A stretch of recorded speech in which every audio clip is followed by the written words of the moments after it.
to boat noise, sound, the effects on whales. Tons of research that they hunt with echolocation.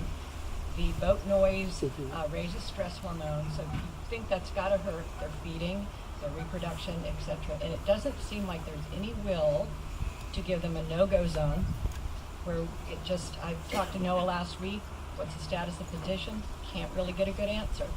It seems like there's just too many conflicting opinions, and it just really stuns me that we can't even give them an area off the west coast of San Juan Island to feed in peace.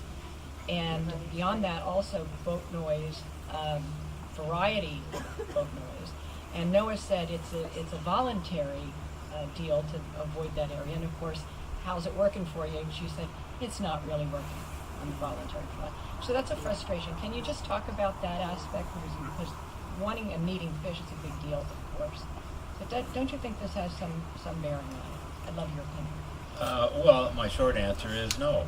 I don't think it has the issue of vessels around whales was here in 1976 when we were studying these whales on the west side of San Juan and in Puget Sound, and at every point, No Point, Admiralty Inlet, Eagle Point, Hannah Heights, everywhere there were at least dozens, if not hundreds, of recreational fishers, and when the season was open, which was every day in those years, commercial fishers with incredible amount of noise, and of course there were a lot of fish.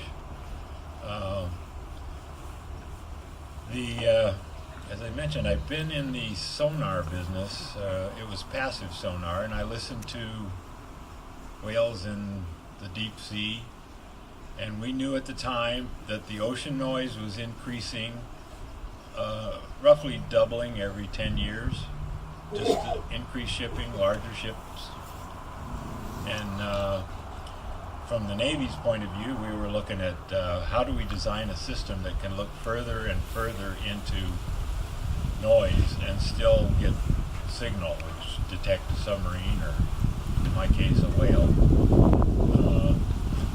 And as a biologist, I had studied their sonar abilities, and they utilize a very broad band of frequency energy. It would be like if we had eyes that could now see infrared, the whole so-called visible spectrum to us, the ultraviolets, and even into radio and radar frequencies.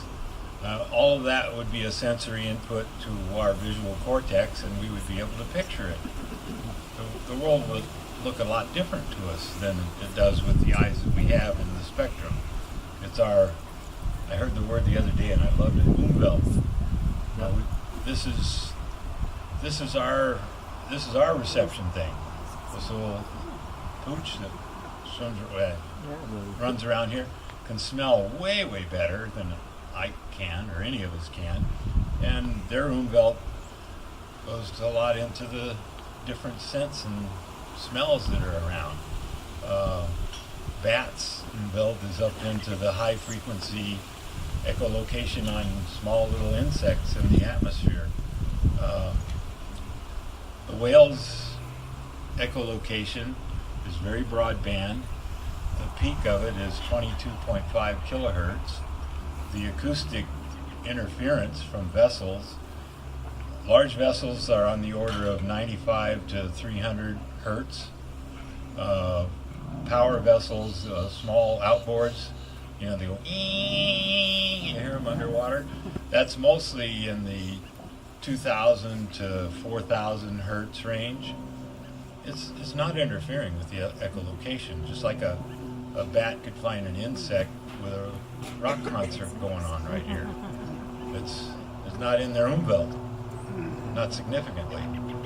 So I don't mean to poo-poo the issue. I just mean that in my experience, they caught a lot of fish when fish were here, no matter what the noise level. And in fact, in Alaska, people are throwing hand grenades at them to try and get them away from the fish. You know, and they can't do it. They can't get them away.